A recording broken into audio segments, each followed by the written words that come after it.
आज वीडियो जाना रेसवास cough syrup विषय यहाँ केतबे खाଇବା कथा यार कौन साइड इफेक्ट अच्छी केते कौन प्राइस रोची जाना ए वीडियो तो चैनल जुना सब्सक्राइब करदेक भूलिए।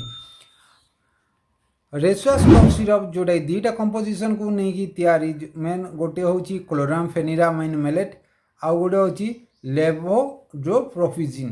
तो क्लोराम्फेनिरामाइन हूँ गोटे एंटीहिस्टामाइन जहाँकि एलर्जी संपर्कित लक्षण यथा छिंक नाक झरीवा आखिरे पानी आसवा ह्रास करता है। आ गोटे जोटा लेवोड्रोप्रोफिजिन हूँ गोटे आपण कफ को कमाई थाए केमिति कमाई थाए जहाँकि मस्तिष्कर कफ केन्द्र कार्यकलाप कमाई दे थाए।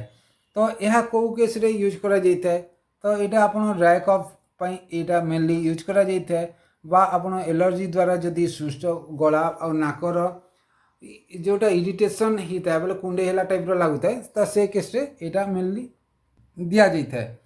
साधारण जदि आम कॉमन साइड इफेक्ट जदि देखिबा साधारण प्रतिक्रिया जदि देखिबा एटा मुह शुष्क होगा अलसुआ लगे अथवा मुंड व्यथा होता है आउे आपण जदि अनिद्रा जदि निद माने ठीक से निद हो न था तार साइड इफेक्ट जदि देखिबा तो यहाँ केमिति डोज आउ एडमिनिस्ट्रेशन केमिति यूज करवा यहाँ जितेबाला आप यूज कर डाक्टर परामर्श अनुजाई निहाती डोज नियंतु।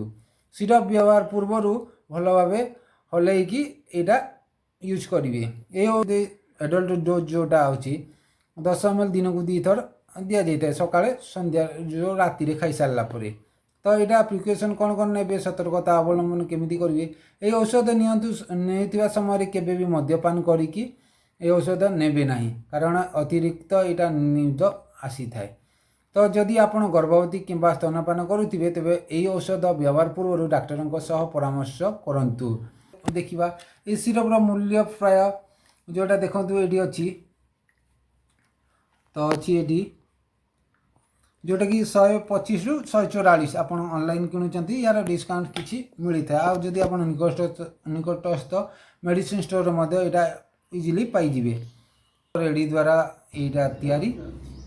तो ये भाव अच्छी जदि यार एक्सपायरी डेट देखा जदि यार एक्सपायरी डेट 2 वर्ष रही है तो यहाँ हूँ गोटे सुगर फ्री कफ सिरप। तो से यहाँ आप इजिली यूज करेंगे। आई होप वीडियो इनफॉर्मेटिव लगी जब इनफॉर्मेटिव लगी लाइक कमेंट शेयर करने को भूलिए नहीं। चैनल यूज न सब्सक्राइब करदेवे एमती हेल्थ मेडिसिन वीडियो अपडेट पाइबापी रही। नमस्कार, जय जगन्नाथ।